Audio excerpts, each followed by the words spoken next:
Hello बच्चों। तो बच्चों, जो बच्चे 2026 बोर्ड एग्ज़ाम देने वाले हैं उनके लिए आज मैं most important questions chapter number 4 बरकिरों के असरात के लेकर आई हूँ।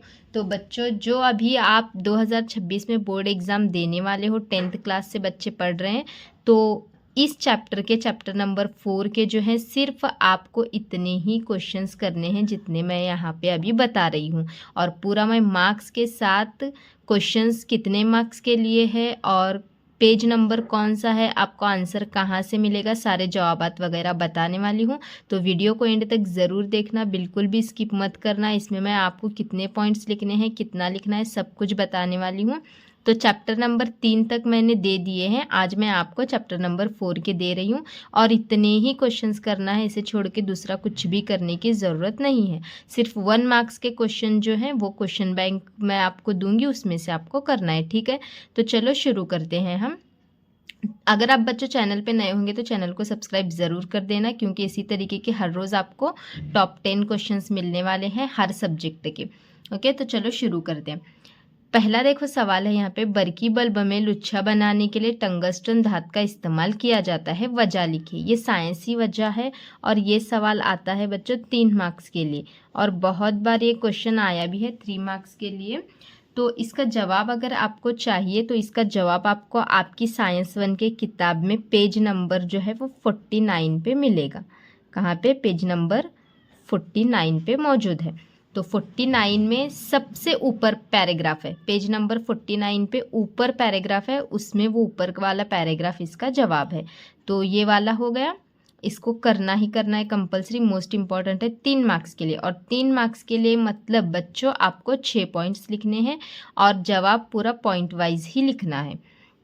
अब देखो दूसरा क्वेश्चन, बिजली की तरसील के लिए तांबा या एल्युमिनियम की तारों का इस्तेमाल किया जाता है, वजह लिखिए।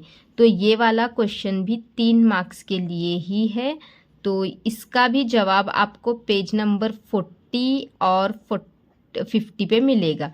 पेज नंबर 49 और यहाँ पे 50, यहीं पे आपको इसका आंसर मिलने वाला है। तो पेज नंबर 49 और 50 पे इसका आंसर है। तो इसको भी आपको करना है, ये वाला क्वेश्चन मोस्ट इम्पॉर्टेंट है। और हाँ, इसमें पेज नंबर 49 और 50 पर पूरे साफ तरीके से इसका आंसर नहीं, इसका आंसर पूरे साफ तरीके से बताया गया है, इसका आंसर सीधे से वहाँ पे नहीं है। तो आप अब बेहतर है कि आप इस दूसरे वाले क्वेश्चन के लिए आप चैट जीपीटी का इस्तेमाल कर सकते हो, गूगल से आप इसका आंसर निकालो, ठीक है। तो अब तीसरा क्वेश्चन हम देखेंगे। यहाँ पे देखो, सोलेनाइड से क्या मुराद है, शक्ल बनाकर वाजे कीजिए। तो ये वाला क्वेश्चन भी बच्चों मोस्ट इम्पॉर्टेंट है और ये वाला क्वेश्चन भी 3 मार्क्स के लिए है। क्यों? क्योंकि डायग्राम बनाने के लिए आपको यहाँ पे 1 मार्क है और आपको इसकी वजाहत करने के लिए 2 मार्क्स है। तो यहाँ पे देखो, सोलेनाइड का जो आंसर है आपको ये मिलेगा पेज नंबर 54 पे। तो पेज नंबर 54 पे यहाँ पे आपको इसका पूरा आंसर मिलेगा। पेज नंबर 54 पे जो एक डायग्राम बताई गई है, तो वहाँ पे डायग्राम देखो और डायग्राम के बाजू में ही इसके आंसर हैं 3 मार्क्स के लिए। यानी कि आपको यहाँ पे डायग्राम बनानी है और इसके 4 पॉइंट्स लिखने हैं बच्चों, ठीक है। तो ये 3 क्वेश्चंस हमारे कंप्लीट हो गए। अब चलो नेक्स्ट देखते हैं हम, क्वेश्चन नंबर 4। तो यहाँ पे देखो, अब क्वेश्चन नंबर 4 अगर हम देखेंगे तो बरकी मोटर की साख्त बनाकर इसका खुलासा कीजिए। तो यहाँ पे अगर हम ये वाला क्वेश्चन देखेंगे, बरकी मोटर की साख्त बनाकर इसका खुलासा कीजिए, तो ये वाला क्वेश्चन 5 मार्क्स के लिए बहुत बार आया हुआ है और बहुत ज़रूरी है। ये वाले सारे क्वेश्चन ही ज़रूरी हैं, तो ये वाला क्वेश्चन बहुत ही ज़्यादा ज़रूरी है। तो यहाँ पे ये 5 मार्क्स के लिए इसका देखो क्वेश्चन किस तरीके से आता है। कभी आपको डायग्राम दी जाती है और उस पर सवालात पूछे जाते हैं, या फिर कभी इस तरीके से भी क्वेश्चन होता है कि बरकी मोटर की साख्त बनाकर इसका खुलासा कीजिए। ज़्यादातर इस पे जो क्वेश्चन है वो डायग्राम बेस्ड पढ़ने के चांसेस हैं, तो इसको आप अच्छे से कर लेना।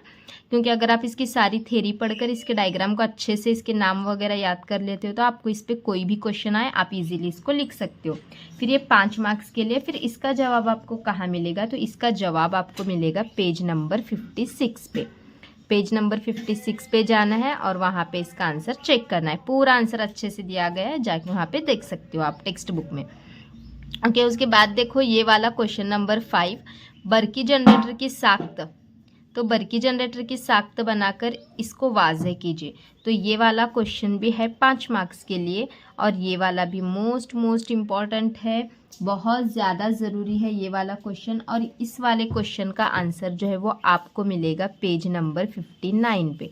डायग्राम दी गई है, डायग्राम बनाना है और डायग्राम बनाकर ही इस आंसर को अच्छे से वहाँ पे लिखना है। तो ये वाले हो गए 5 क्वेश्चंस तो हमारे हो गए, ये 5 मार्क्स तक के लिए। ये तो दो बहुत ज़्यादा इंपॉर्टेंट है, बर्की मोटर और बर्की जनरेटर इस चैप्टर के बहुत ही इंपॉर्टेंट क्वेश्चंस हैं।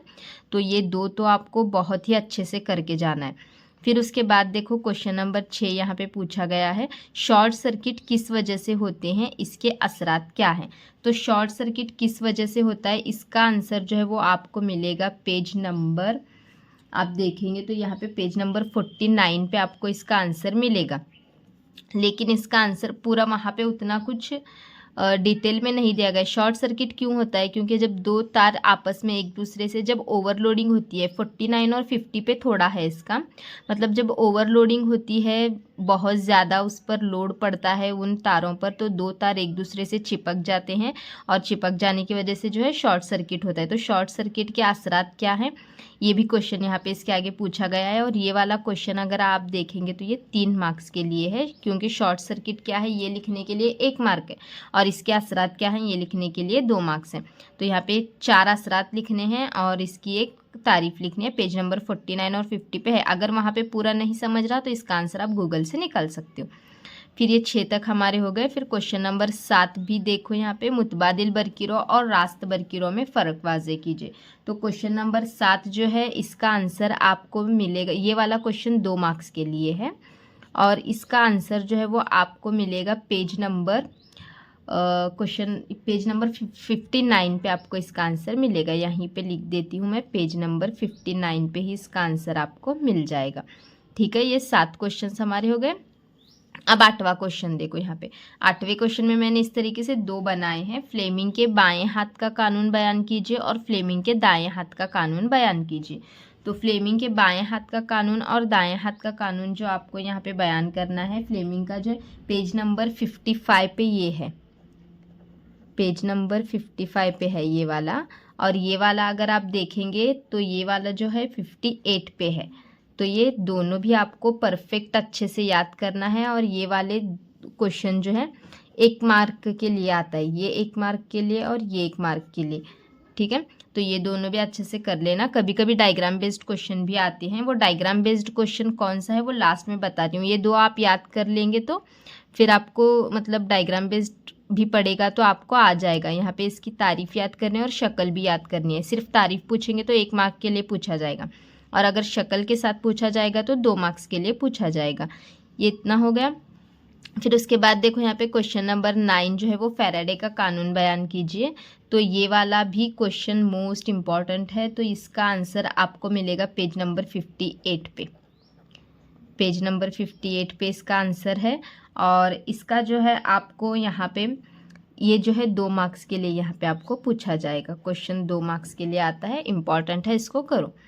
फिर उसके बाद अब आगे बढ़ते हैं क्वेश्चन नंबर 10 की तरफ। तो यहाँ पे डायग्राम उतना मैंने अच्छे से नहीं बनाई, आप है टेक्स्ट बुक में आपके, तो नीचे दी गई शक्लें देखकर इनके इस्तेमालात बताइए। तो यहाँ पे ये 3 शक्लें दी गई हैं ABC, तो तीनों के आपको इस्तेमालात यहाँ पे लिखने हैं। आपके टेक्स्ट बुक में आप चेक करोगे तो ब्लू कलर में क्वेश्चन नंबर 11 है टेक्स्ट बुक के अंदर ये वाला, तो वहाँ ये शक्लें हैं मौजूद, आप उसको देख सकते हो। इसका जवाब आपको जो है वो गूगल से निकालना पड़ेगा या फिर आपके टेक्स्ट बुक में लास्ट पेज नंबर 57 पे आप जाएंगे। यहाँ पे देखो मैं लिखती हूँ, पेज नंबर अगर आप 57 पे जाएंगे, पेज नंबर 57 पे, तो ये शक्लें दी गई है। वहाँ पे आप अगर थ्योरी पढ़ लोगे तो इसकी इस्तेमालात मिलेंगे। सिर्फ 1-1 लाइन ही लिखनी है, इसकी 1 लाइन, इसकी 1 लाइन, इसकी 1 लाइन। और ये वाला जो क्वेश्चन है ये 3 मार्क्स के लिए बहुत ज़्यादा इम्पॉर्टेंट है और बहुत बार ये वाला क्वेश्चन पूछा गया है। ओके, तो इतने क्वेश्चंस आपको करने हैं। और जो है आपके टेक्स्ट बुक में एक क्वेश्चन है, अशकाल देखकर इसे बयान कीजिए। तो ये आपकी टेक्स्ट बुक में क्वेश्चन नंबर 10 एक है, आपकी टेक्स्ट बुक में ही है क्वेश्चन नंबर 10। मतलब फ्लेमिंग के दाएं हाथ का कानून और बाएं हाथ के कानून के वहाँ पे नाम लिखने हैं।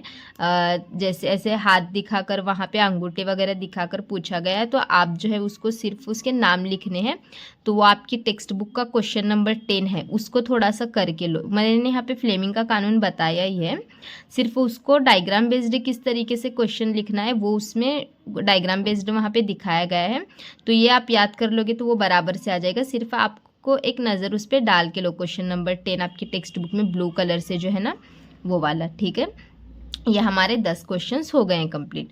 तो इतने ही क्वेश्चंस करने हैं इस चैप्टर के। और अगर अभी कोई डाउट है तो मुझसे आप पूछ सकते हो, लाइव सेशन में भी आप पूछ सकते हो। और आपको नेक्स्ट वीडियो कौन सी चाहिए कमेंट करके ज़रूर बताना।